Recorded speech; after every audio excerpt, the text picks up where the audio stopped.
suppose like most artists, you start off from birth, don't you? Like growing up, and then you go to school and you really like doing art, and then you do the whole school thing where you have to pick your subjects and you always pick art. My name is Claire. I'm an artist from Luton. I wanted to do heritage craft, and then I found stained glass. So that's what I do now. And then I was quite lucky, I think, in high school, where I had some really supportive teachers telling me that I should do illustration and that I should maybe do college, because I didn't really understand the school system. I didn't know that you could just quit after sixth form. I didn't know you could not go sixth form at all. And so that's why I went to college a year late. I wanted to do illustration work. And then my brother bought me a tattoo kit off eBay for like about 40 quid. And then I was strict on just doing like tattoo skins. And then you just naturally start tattooing your friends.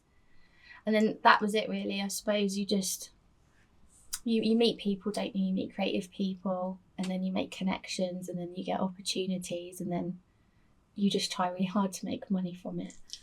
Yeah, that's about it really. It's actually really handy having the carpenter downstairs, because I've started thinking about different ways of displaying stained glass.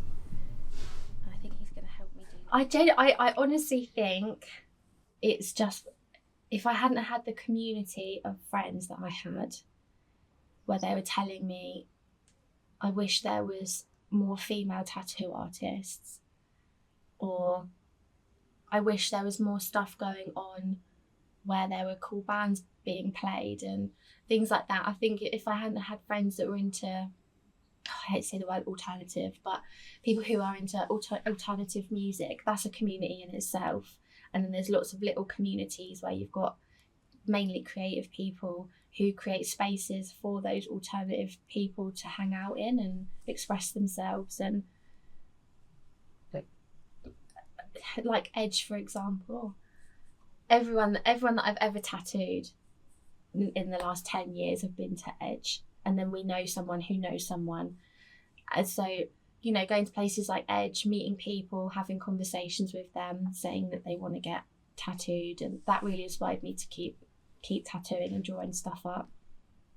And then once you tattoo people, you then hear people saying that they want to go to gigs, and so you start going to gigs and things like that, and then you get inspired by listening to new music. And there is always stuff going on in Luton. I think 10-15 years ago it was less about social media and more about going out and experiencing what other people have to put on and their versions of art.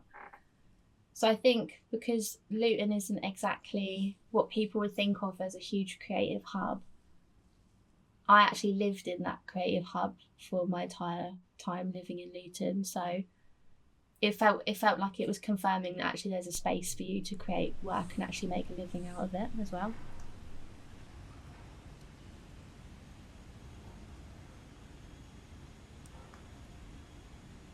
Oh yeah, when Edge closed, that was really sad, because that kind of felt like it was the end of a complete era, wasn't it?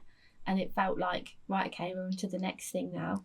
Then the next thing just never really came around, and I feel really sad that I feel lucky that we had the time that we did with those spaces, but I think something needs to be done about adding them back in again, because otherwise the next generation of artists won't thrive. They might move out of Luton, maybe go to like the typical places like London and be creative there, whereas like we really need those creative spaces again. The tattoo community is, they're like one of the most supportive types of community you'll ever come across. Like anything, you'll get people who are just knobheads. Can I say that? But most of my friends that I have now are from the tattoo community. I wouldn't be able to do stained glass now and be successful at it, or even be able to just put money back into the business if it wasn't for the tattoo community, because I had that clientele and those friends, and then when I started doing tattoo-based stained glass, they're the first people that bought up collections and commissioned me to do things. It was always a tattooer or someone who I've tattooed or someone who gets tattooed. So that kind of community has been completely integral. I don't think I could have transitioned into this without doing that, really. And now I work on my own, which is, I've got Big John downstairs, but I really miss having that community. Like working in a studio, you always have artists, you always have clients, you have different conversations, whereas now it's just me on my own in my studio. And I don't want it to be an echo chamber. I want to collaborate with people, and a lot of my collections that I'm going to be doing soon will be with other tattoo artists and artists, because you can't really make art without collaborating with other people. It's just impossible, I think.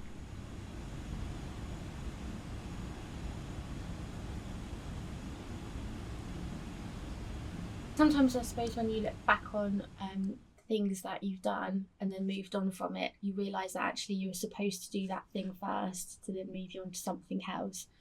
So doing tattoo inspired stained glass was the obvious thing. And there definitely is a bit of a niche. I've definitely seen more people doing my stuff the more I get into the glass community online, and I realise that my stuff isn't as niche as I thought. But then that's quite cool as well, because you can push yourself even further. So I've only been doing it for a year and a half. So when I was doing like the glass skateboards, I thought no one's actually really doing this kind of stuff, or like really large scale stuff that's more like fine art. I want to talk about him down there, but I don't think I can. And I know a few artists that are going to help me do larger scale sculpture stuff. And I know someone who's done quite a lot of public art as well, who's going to help me do some larger scale pieces. So it's nice to know that I have a lot in the pipeline that I can work towards, but I still haven't really been doing it that long, so I kind of have to, what's the word, stay inspired, but then also push myself, which can be a bit scary too. So yeah, I'm in the middle of like playing it safe and then pushing myself quite hard.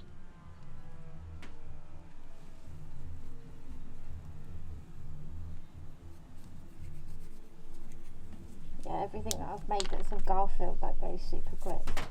It's mad. There's so much to learn with stained glass. Like my leading still sucks, my soldering sucks. I'm not like overly happy with my soldering, but I think it's because I work really quickly and I just want to do the next thing, because I get ideas quite quickly. So as you can see, there's like piles of grinding that I need to do, and something needs soldering and something needs copper foiling. But it's the way my brain works, it means that I can jump to things differently, and then by the end of the week I've got quite a lot of work done. But I just need to slow down because I get quite excited. So there's a lot I need to learn still.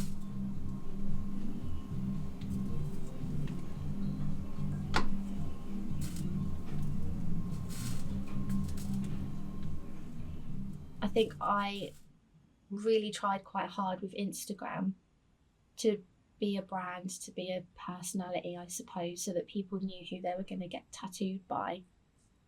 But yeah, it just after a while it just felt a little bit like not fake, I don't think is the word, but it didn't feel genuine. It felt like I was just, if anything good happened, it felt like it had to go online. And people nowadays on social media feel like they do need to either put their lives on social media or watch other people, because I guess that's how we get our interaction now. Like, I'm not a very sociable person anymore, but I used to be really, really sociable, like what you said as well. And it's like, what? Yeah, it's right. What's missing? Why are we just so chronically online now? And I don't know, do you reckon it's like a collapse of, like after COVID, I suppose our phones were everything. It was how we communicated with absolutely everybody. It's how I sell most of my business. It's how I sell all my stained glass. So now it kind of feels like I don't need to do the craft fairs as much. I don't need to spend the time maybe finding these small communities where we can meet up and talk about making bigger things, because you can just put it on social media, I guess.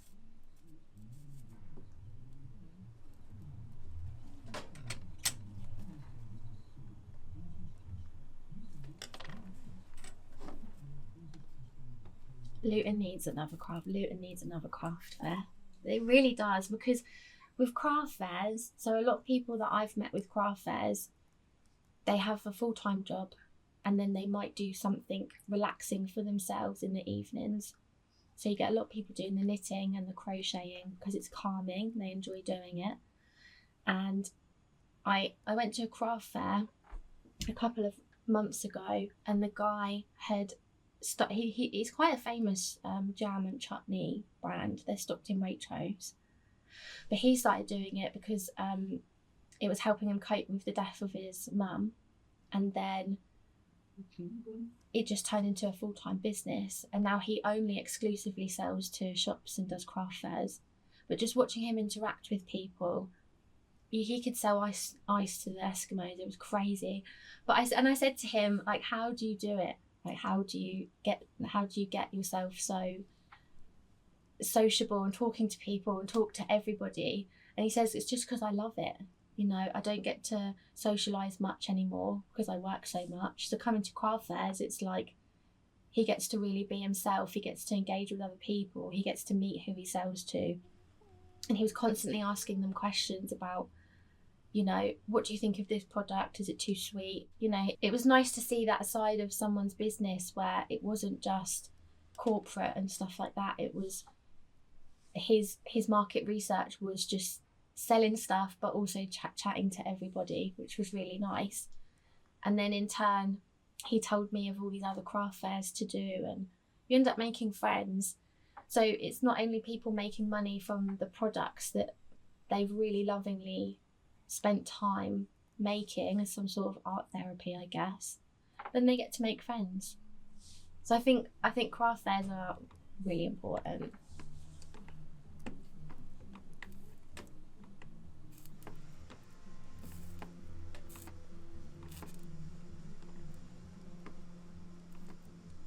Oh yeah, so when I had my tattoo studio, I decided to open the space up as more of just a studio and more of like a space where people can meet up.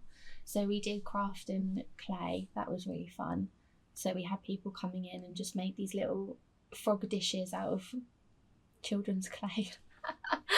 And it was really fun because it was a chance for people to come into the studio, because it's a private studio. It was a chance for people to come in and just chat to me, see the space, make friends, make something. And it was only about 2 hours long, but we all just chatted. It just felt really relaxed and really, it was, again, you're making something with your hands. You don't have to have eye contact with people. You can just let people do what they want if that's what they want to do. And I had messages from people afterwards just saying how nice it was and what a nice break it was from their normal routines, even on the weekend, to do something completely different. So I feel like 2 hours of your time putting these workshops on, it really affects people, and it can create a community, but it can also make people just feel like they're not so isolated, because we are always on our phone all the time, aren't we? There's a huge loneliness epidemic. So I think workshops are and could be a really nice way of sort of not making people feel so alone, I guess.